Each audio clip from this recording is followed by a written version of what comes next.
Welcome to No Longer Conformed. I'm Erik Garthe, and we are studying Finishing the Race, Prepare for the Winning Kick. In this session, we'll be looking at Romans chapter 1, verses 18 to 23. God signs his work too.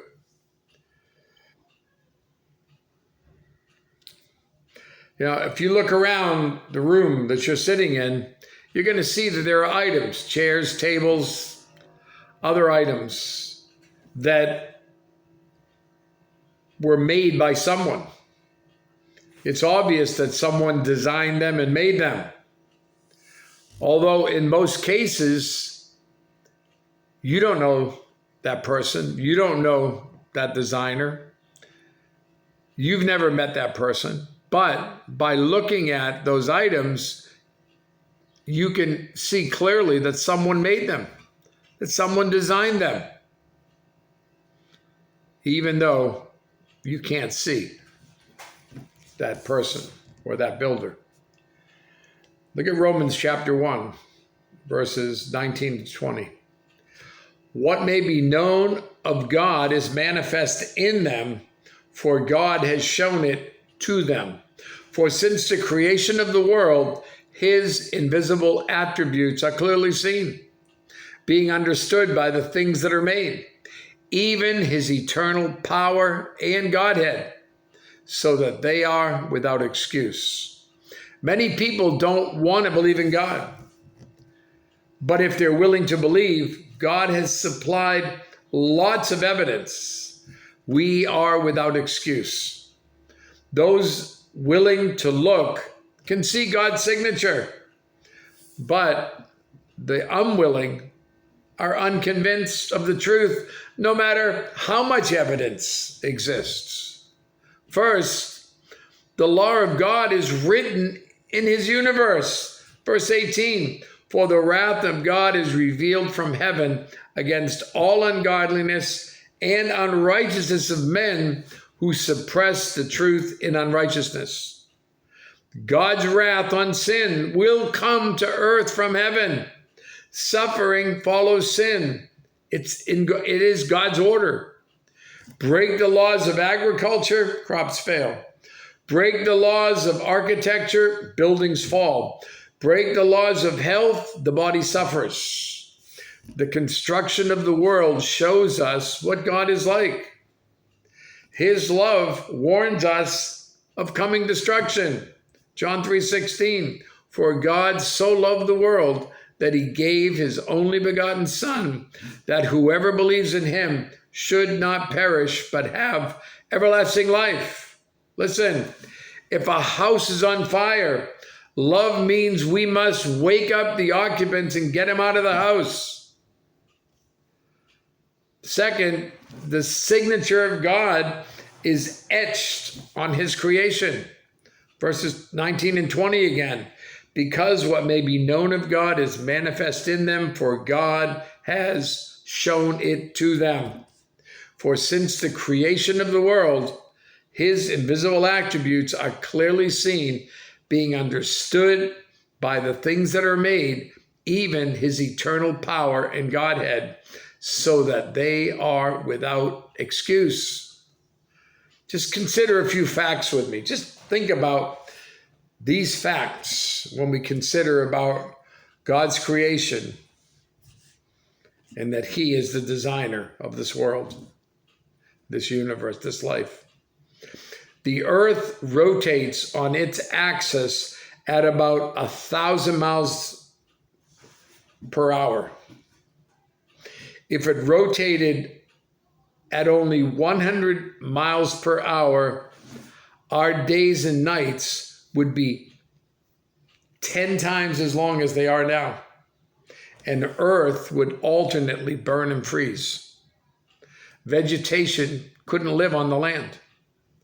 The sun has a surface temperature of about 10,500 degrees Fahrenheit. Earth is at the exact distance from the sun that's needed to ensure that we get just enough, but not too much heat. The earth is tilted at an angle of 23 degrees, which enables us to have 4 seasons. If we were not tilted at this angle, vapors from the oceans would move north and south, piling up continents of ice. If the moon were closer to Earth, the ocean tides would completely flood the landmass twice a day.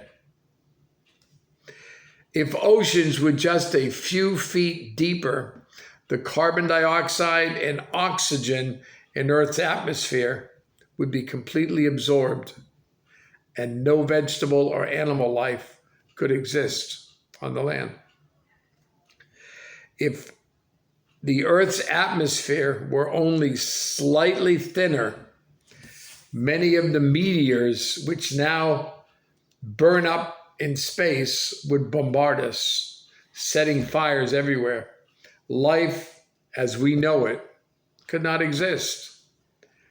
Did this delicate balance just happen? Is it really all by chance? Think about it.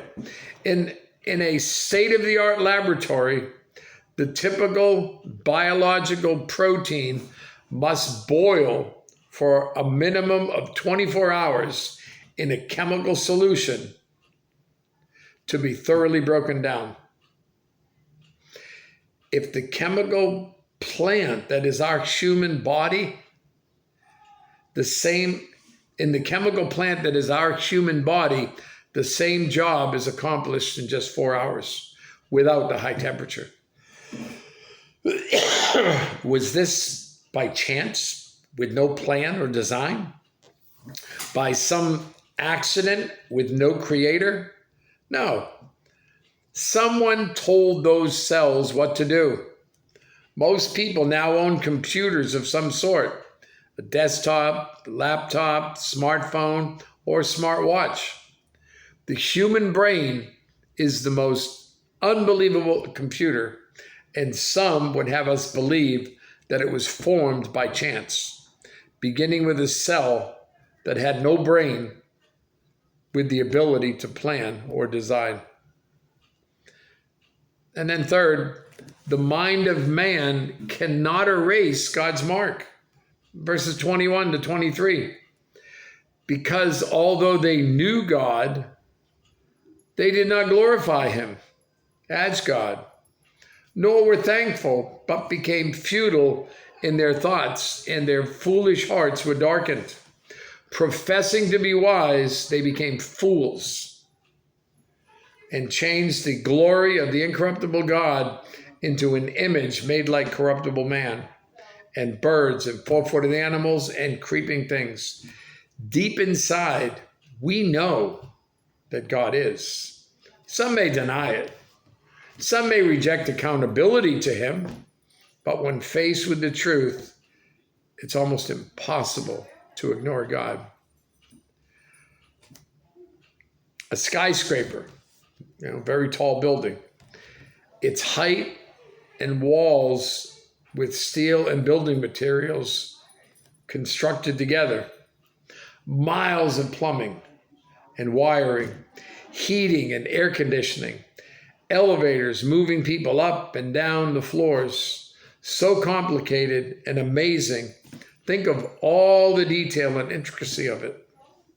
Now imagine that someone intelligent and well-educated tells you, this skyscraper was not planned or designed.